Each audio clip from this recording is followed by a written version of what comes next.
Right, so tell everybody who you all are. Well, I'm Rick Feist. I'm Brittney's dad. I'm Roxy Feist. I'm Brittney's mother. And I'm Brittney Feist, the vaccine-injured one. Now, do you have any more children? No. We broke the mold on her. Pardon? We broke the mold on her. Right, okay, so let's get to this story. Now, who wants to tell the story? Do you want to tell it, Brittney? I can tell it. Okay, wonderful. I was 21 when I was vaccine injured. I was a healthy college student trying to go into communications because I liked theater and music. I was actually thinking about trying to get into a more theatrical life on stage. And I went into a doctor's appointment to get a cyst removed, and the doctor literally scared me into taking this vaccine.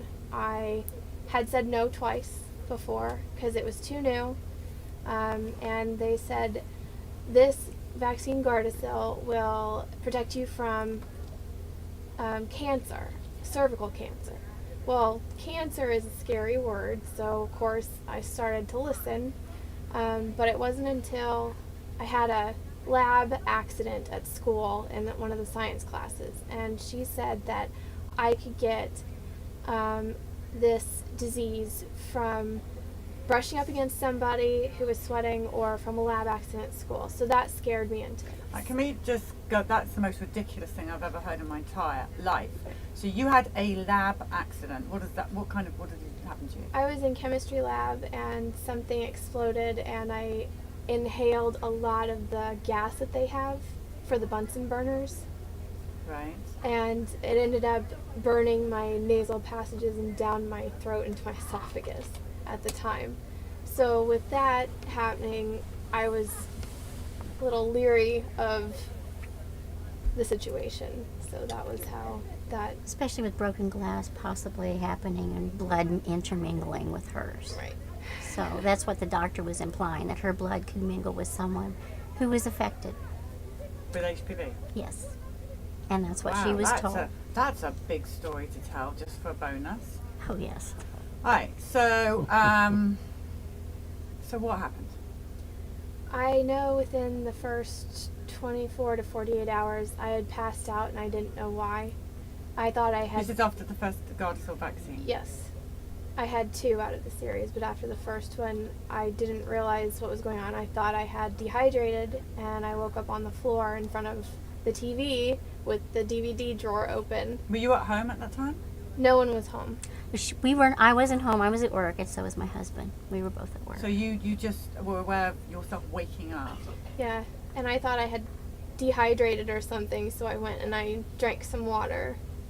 And then it wasn't too long after that I had my first seizure, and I had no clue what was going on. Were you on your own again? I was with friends, and they thought I was going into some kind of asthma attack or something. I don't even know what they were saying. I just remember that it happened again, and we were in the car, and I went cold, and I couldn't move, and my vision started to go tunnel, and then it just went black, and then I couldn't hear anything. And the next thing I know, I'm waking up. The person I was dating at the time had pulled the car over, pulled me out of the car, and was trying to do CPR on me because he thought I had died in the front seat of his car.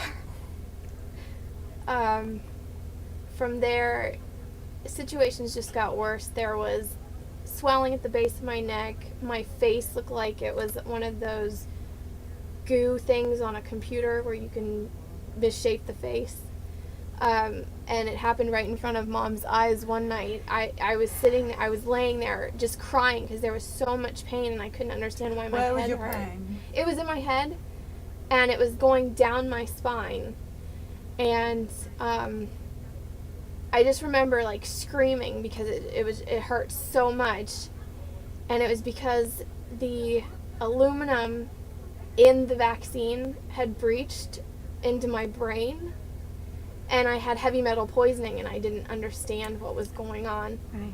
And from there was damage done to the brain. There was damage done to the stomach. And it wasn't showing up right away. They didn't test for the vagus nerve damage for 4 years. She was throwing up daily. Everybody was looking at the brain and the spinal column. They sent her right away to the hospital. The guy grabbed her in emergency and said, "I don't see any swelling," and he's squeezing her all over, and she's passing out. And Did you mention vaccine damage at any Yes. point? Yes. we tried to. We told him that she had this They shot said it couldn't have been the vaccine because it's safe. because it's safe. And they blew that off. And then they tested her for several days for mental acuity and whether she was, having depression or there was something wrong with her mentally. And she cleared all that. It was not a conversion disorder, they had finally ruled. She saw 64 specialists who threw up their hands most of the time and said, "Well, we don't know what to do with you. Nothing is showing up on the test except you have something odd going on With your DNA. with your DNA," and then there was something odd happening with the IgG or IgA, one of those tests, and then it finally settled down. But that was at the point where she had lost the ability to walk. She couldn't see very well. Her vision was doubled and blurred. She couldn't read anymore. She began to regress. She became like a 9-year-old child, 7 to 9 years of age, and could no longer read and write. And yet still nobody's taking responsibility Right. at all Right. for this vaccine. No. No. So she was wheelchair bound, bedridden for a long time. And this is after 2 Gardasil shots. Yeah. This was after So 2. after the first one, did you have any of these symptoms, or did this all This- happen after the second? It started with the first, and then with the second, it got worse, and I almost died. See, we didn't realize what was going on because she wasn't home a lot. She was out with her college friends or she was away. And when she would have these events happen, we weren't around. But then when she began to tell me about these things, I began on the calendar to count backwards and to look at the time frame. And then I began to write in a journal. And I journaled for 5 years. Well, what she went through, what we went through, what she experienced. You need to publish that. Yeah, it needs to be gone through, definitely. So we've now quite a few interviews we've done on Gardasil, and some with the mothers because the daughters didn't survive, and they all have the same symptoms. And this is clear as day, the Gardasil symptoms: the dizziness, Right. the pains in the legs, The heart issues, the stomach issues, the palpitations. brain. And- yeah. Yes. It's exactly. It's so clear that I can't understand why when they're admitted to hospital with these symptoms, Right. and they say they've had the Gardasil shot, it is clear negligence. Right. It is. It is. They don't see us as human beings anymore. It's more like we're science experiments, and they see us as money makers. So they don't really want to deal with the problem. They want to short fix it or pretend to short fix it so that we have to keep coming back to spend more money for health. What has this vaccine taken away from you? What's your life like now? I don't get out much. I see my friends married with kids or having careers or fulfilling their dreams of what they want out of life, and I'm kind of stuck in this holding pattern at home, sitting there trying to just get through the day by just barely doing the smallest functions of eating, drinking, sleeping, getting up, going to the can't- bathroom, just different How things. long have like you that. been like this? 9 years. It happened in 2007, and it's just gone from there. Do you live at home? Yes. But she needed I us to can't- take care of her. Yeah, I So can't. she needs care. She did. I had to bathe her and dress her in the very beginning. I mean, it was like having a big baby all over again because she couldn't do anything. And the doctors kept saying, "Oh, it's all in her head," or "It's this." I said, "No, it's not. She was on her own. She was a strong person. And now I have to bathe her. I have to dress her. I have to care for her. I have to feed her." She finally started pulling out of that part of it after we changed her diet, we found an alternative doctor who helped us change her diet. We went to an organic, non-GMO, no gluten, no dairy. And this was before we knew about the gastroparesis in her stomach. That came along in 2011. That's when we found out about that injury. So she was eventually able to start walking again. She had 2 canes that she walked with, and now she's down to 1. But on bad days, we go back to the wheelchair. Cuff crutches. Cuff crutches, that's it. Yes. And my husband has been right there, keeping us strong and steady. Your piece you wrote was amazing. It really is amazing. And It's been a few years. so, I mean, from that piece, I can tell you're Yeah. angry. Oh, yeah, sure. You know, I had, one day I had a viable daughter, working out, doing stuff, normal stuff, hiking, going to school. And next thing I know, she's really struggling just to, you know, do the normal things. I'm an engineer. I'm an engineering manager. And I get involved in a lot of troubleshooting of existing product that's been out in the field for years. You never take anything for granted. What you think you know is exactly what you don't know. And you test stuff that's been tested, and you see what is the difference, what's the delta in that application. And I'm disappointed in the medical community for not doing that. They are assuming that the research is not flawed or that has covered all the applications, and it obviously has not. There is reasonable doubt that this vaccine is not even safe.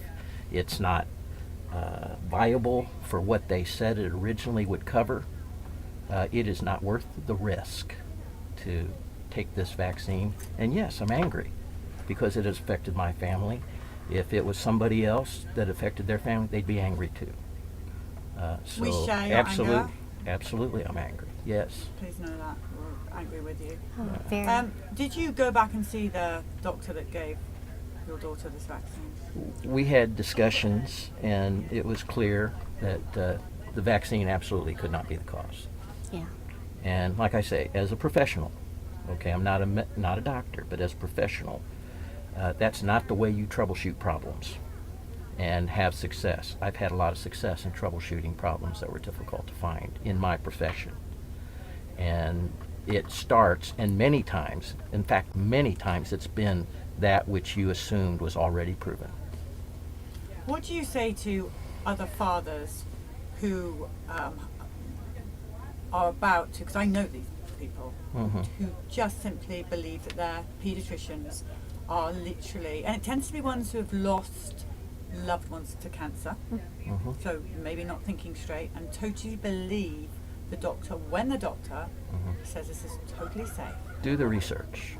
Do the research and look for the motivation behind the application of these drugs, these vaccines. You know, what is driving that? This is a very profitable drug, or vaccine, I should say, that if taken off the market would cause considerable loss to a company that's already had loss from previous bad experiences. So follow the money. Follow the money, honey. And then support your family. That's all you can do. Try to stay smart, try to stay solid, because in a lot of families, I think it's easy for people to start going against each other. I think fathers especially are distrustful of this could be wrong, that the vaccine might not be viable, and they begin to blame actually the people that took the vaccine and not support them. I think that happens sometimes. You know, believe in your family, and do the research, follow the money, and trust your instincts. And what would you say? There are clearly whistleblowers for Gardasil working right now that know, they know Mhm. what this is doing to people like your daughter and Brittney and the girls that have lost their lives. They know. Mhm. What is your message to them? Those that are working for the That Well- know that they could come out and stop Oh. this. They could stop this Well, right now. I don't know. You have to live with yourself, I guess. I understand the pressures. Their jobs are threatened. I spoke with someone here. I won't mention who, but is a professional in the medical industry and is very brave in speaking out, but has to be careful. Had to hire a lawyer because you tell the truth. I think in the end you have to do what's right, and that's tell the truth, regardless of the consequences. If you know something is killing people, is being promoted to not kill people, if you know something is damaging people and you're involved with it and you know the truth, well, you're responsible for that truth. Are you not? And how else is the truth going to be known if you don't say what the truth is, if you don't speak out? And unfortunately, that carries a huge penalty sometimes. But in the end, you've got to look your maker, or whatever you acknowledge. You've got to look them in the eye and say, I did what's right, or I did what I let happen. That's a personal thing. I guess none of us knows how we'll stand if we were in that same situation. So as I'm kind of a man of faith, I would pray for those people to have strength and coverage. If there's organizations that can help them with with legal assistance, that would be great. I understand the challenge of that position, but I imagine there's a lot of penalty to pay when you speak out for the truth. I admire those who do. Don't be quiet. Don't be silent. Speak out. Tell the truth. Save lives. Prevent this.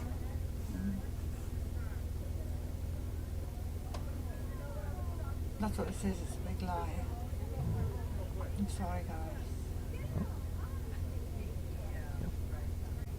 I just don't want anyone else to get hurt from this vaccine. I've seen too many people whose lives have been destroyed or just ruined because of this. And I want better for everybody. No one deserves to go through this. No one deserves this nightmare. Far less damage has been done by other things, like the airbag thing. Yes. There were much fewer deaths, much fewer injuries, and immediately the company involved said, okay, let's stop, Take it off the market. Government takes action, but this is far greater than that and has endless repercussions, exponential effects possible. And yet, there's hindrance on this. Why? You know why? Because of money. Money. Money is the driving factor. It's because of money. Yes. How do you get by day mentally? It's a challenge. Some days are worse than others. I have trouble even getting words from my brain to my mouth a lot. And there's a lot of problems with thinking. I have to get help a lot from mom or dad to even figure out how to form a sentence sometimes. Sometimes. It's a struggle, and you just have to keep a lot of repetition or until you get the ideas from your brain to your mouth and out. So it's very difficult. She writes a lot too. She does write a lot. Makes up stories. It helps her mind to get it off of her situation, just to write about. Do you write about your injury and how you're feeling? Is it like a diary? It's more of fantasy characters overcoming struggles and battles because of I haven't been able to really put into words what this has done to me personally or how I feel about it, because it's just been too tough the past so many years. I was able to in the beginning, but I just can't do it right now. There's just too much pain and anger and frustration and a lot of hate. Did your friends stand by you? Do you still have your friends? I don't actually. A lot of them have walked away. Oh, I can't handle seeing you in pain, or life has gotten busy and they just disappear, which it's normal because they have kids, they have husbands, they have wives, they have whomever, and I'm stuck. So it's something, I'm not a priority as a person because I can't go out and do things with them. They have to come to me. So it's been heartbreaking because you want to be normal again. You want to live a normal life, and you want to do all these things that you dreamed about doing, and you just can't because it's just gone. And there's just so much struggle, and you just think, you know, I wanted to be a wife and a mom, and you just think, who would want someone who can't even cook or go out or enjoy a nice movie or something without having to stop it or rewatch it or something. So it's a struggle, and it's hard, and I just don't understand why they can't admit that what they're doing is wrong, and I can't understand why no one is coming forward and saying, hey, this is wrong, what they're doing to these people, and this isn't a lie, and it's not in their heads, and it shouldn't be about money, it should be about human beings, because the medical field was created to save lives and not destroy them. And all I'm seeing is destruction from these vaccines, from Gardasil to all these different others. And I'm tired of it. And when I speak out against it, I get negativity and I get berated and slandered because we're ingrained from a certain age that vaccines are so important and that they save lives, when there is no proof.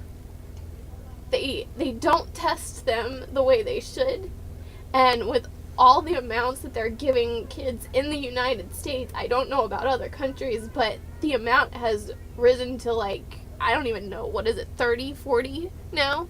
Something. And to add this to it and give it to babies and boys and men and women, and it's just, and they get hurt and they start showing symptoms, and then they're just like, well, we don't know what's going on. And it's just, I just want to say they are so full of it, because they do know. It's just, it's more money than it is anything to them.